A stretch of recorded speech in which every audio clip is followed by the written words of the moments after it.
The coronavirus pandemic has been slow to reach Africa, but the number of cases is increasing fast as some governments ramp up testing. What is also happening are efforts, homebred efforts that would be to tackle the pandemic when it hits. Like at this factory in Ghana, where workers are racing to reach a government target of 3 million domestically produced face masks by the end of April. These masks, I'm wearing one of them, give the protection that global standards demand. And we're going beyond that. We're going to be producing another set, which we call the medicals, for those on the front line, dealing with those who are really ill. I spoke to Edem Adzogenu. He is the co-chair of the AfroChampions Initiative. The project is helping the African Union mobilize resources to tackle COVID-19. He started by telling me what lessons Africa learned from the 2014 Ebola outbreak. The Ebola epidemic allowed us to learn two things. One, the need for our interdependence on each other as a continent, to be able to mobilize our collective responsibility towards each other by absorbing our collective strengths. You would recall that even though it was just in Liberia, Guinea, and Sierra Leone, countries in Africa initially started locking their borders, stopping flights from people coming from the endemic region into other parts of Africa. The cases didn't spread that much in Africa, but it went to Europe, it went to America, and it alarmed the entire world. People were concerned about Africans stopping flights, and they needed those corridors to be open for goods to move in. But Africa, ECOWAS at the time came together and in support with the African Union, mobilized the African private sector to team up with them. And you recall there were a lot of African multinational that have businesses in Liberia, Guinea, and Sierra Leone who had to shut down. We learned that this was something that the African governments couldn't do alone. So private sector came together, mobilized resources, sent doctors, volunteer doctors from from other parts of the continent to go to Liberia, Guinea, and Sierra Leone. And as a consequence, we saw that we were able to, with the support of the international partners, eradicate Ebola. So that collective responsibility was important. It also helped the continent change the way it looked at things as far as immigration and movement of people. We still had a number of countries that still, especially the hub countries that had a lot of traffic, that still kept checking temperatures for people who were coming into the country, that had sanitizers at the airport for people to clean their hands and things like that. And it changed the way we saw hygiene practices, particularly in airports where we had huge traffic of people coming through. But the biggest lesson for us was the public-private partnership that came as a result of this. And that's what inspired, the creation of AfroChampions, which I currently co-chair. Right. So, as I mentioned in the beginning of this conversation, you've been tasked with assisting the African Union in mobilizing resources to tackle COVID-19. What exactly are you doing? So first was to reach back to the private sector networks that were pretty much involved in the Ebola epidemic, to say, here we are again. We have another epidemic at hand. We were also pretty instrumental in pushing in supporting the heads of states in their wisdom to set up an African CDC, because we thought that it was important to have an African Center for Disease and Control that can sort of coordinate the continental efforts that is necessary to fighting epidemics of this nature when they do come. So our main responsibility is to provide mobilize resources first, financial resources, to support the African Union Fund that has been set up to mobilize support to buy to do the bulk procurements that the continent needs, because it's difficult for countries on their own in these days where different people are procuring face masks, PPEs, protective equipment, ventilators, and all of the things that we need, test kits. So getting those resources to a consolidated fund that will be able to procure those resources on behalf of the continent, but also getting the personnel necessary, the volunteer support, because you could have all this equipment and not have the personnel to use them. So getting the doctors, the paramedics, the nurses, and all of these human resources that CDC needs to deploy into areas of need. It's been said that Africa is at the foot of the mountain, and perhaps correct me if I'm wrong in terms of what stage we're at in this pandemic. But what is your prognosis, so to say? What should Africans be bracing for? We've seen what this virus has done in countries like Italy. We've seen what it's done and is doing in the United States, what is the inevitable for the continent? I want to be optimistic and say that, yes, Africa caught this at the tail end, and the numbers we've generated so far since the lockdowns that have been done in a number of countries are not enough to suggest. We've done probably about 300,000 tests so far in the entire continent. But we looked at the data that we've generated so far. It's still too little to be able to predict what will happen. Even in the advanced countries where they collected a lot of data, even some of their projections in terms of their modeling as it relates to things like the number of deaths that you see. When they thought they were going to have more deaths, they didn't quite have those deaths.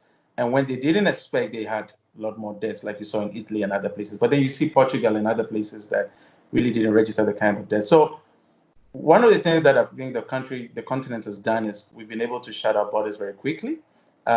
We didn't get the mass transportation of people into the continent with the virus like other people. And even if we did, the past 2 months, we haven't seen people falling down dying. We haven't seen our hospitals flooding.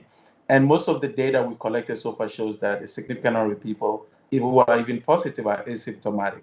And it's not really gone into the vulnerable population. So if you ask what should we be bracing for, it's the unknown. We don't know. What we should do is we should get more and more people tested as much as possible. And which is why AfroChampions supports and has partnered the African Union CDC again in this pact, partnership towards getting people tracked, traced, and tested, to be able to get at least 1 million people tested within the next 4 weeks, 10 million people tested within the next 6 weeks, and create get the numbers that will help us understand what we're dealing with.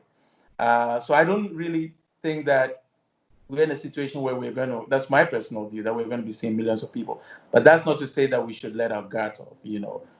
We should continue to maintain all the standards of hygiene, the protocols under which, we can prevent the disease, because we cannot afford to have our hospitals flooded. We'll not be able to have the personnel, the doctors, the number of ICUs to be able to deal with this pandemic. And as much as possible, focus on the primary healthcare needs, get people identified, tracked, traced, tested, and then isolated for treatment, and brace for what I'm more concerned about is the economic aspects, of this pandemic, the socioeconomic aspects of this pandemic that is disrupting,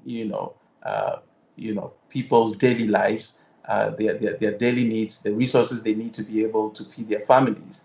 And that, for me, is something I'm more concerned about in terms of the hunger pandemic as opposed to the health pandemic. That's prompted a question that I have for you right now, and that would be, do you have specific countries on the continent or maybe regions that you think are particularly most vulnerable to this? Maybe it's because there are more travel hubs. I think you alluded to travel hubs at some point, or is it an issue of the countries that have the weaker health systems would be the most vulnerable? Again, it's all speculative and it's a roll of a dice. I mean, we see countries that have huge traffic, like Ghana, South Africa, North African countries, are the ones that seem to have the highest numbers so far. But you also see Cameroon that necessarily it's not a hub per se, and their numbers are peaking. You've seen countries that have done lockdowns and have done lots of testing, and countries that haven't really done lockdowns, but are also doing a lot more testing than countries that have done lockdowns. And you've seen countries that really haven't done lockdowns. So it's still very, very hard to tell. We're still early days. The data generated so far doesn't tell much. But the little information we've gathered, in our campaign is that whatever is happening and whatever we've missed and whatever advantages we have, it still doesn't negate the fact that we should test more. So as much as possible, we need to get people testing. And we feel that in line with the African Continental Free Trade Area prospect, where we want to have a common market, which means we need to move people across our borders, we need to move goods. This is the more reason why the continent should come together and let the strong countries help the vulnerable ones. The countries that have stronger health systems, the strong countries that have strong public health institutions, But the countries also who have public health institutions may not necessarily have the capacity to produce the basic things that they need. So that we have to look at the continent in totality and say, what do different regions of the continent have that others don't have? And how do we tap into each other's collective strengths to be able to solve this, especially when the people would normally go through, the countries that would normally go through for help and support, have to put their oxygen masks on their faces first before they can even think about us. And that's what AfroChampions is championing. In fact, we've got people in Egypt, for example, that are producing PPEs. South Africa that are assembling ventilators. We have Kenyans who are producing 100,000 PPEs a day. They've had to improvise and come up with a medical grade version of a PPE. Ghana is manufacturing PPEs, Morocco. But we cannot have export restrictions on our products. We should treat Africa as a domestic market. And this, again, pushes the need for us to now use the continental free trade as a weapon to also defeating the COVID-19. Lastly, just what targets have you set for yourself? What would you consider a victory over this pandemic if you were able to accomplish based on the goals and the targets that you've set for yourself as you assist the African Union in mobilizing resources to tackle COVID-19? Well, as much as possible, if we're able to limit as many infections as possible, limit infections, okay, limit social harm, and limit deaths. If we can look at, and these are the pillars that underpin the coordinated continental effort that the African Union is driving, that AfroChampions has partnered with. If we can save lives and get to a point where we are not losing incalculable losses of people dying, if we can sort of socially work together to ensure that we are not endangering each other, that everybody is informed and involved, we're not stigmatizing people who are infected, and that we tap into our communal strengths, which is what we have as Africans, to inform, identify people who have it, get everybody tested, as many people as can get tested, then that would be victory, because that will give us the data we need to ensure that we can now open our borders, we can now begin to move freely, we can begin to trade and do the things that are the lifeblood for livelihoods, which is just moving goods and people around. That would be success for us.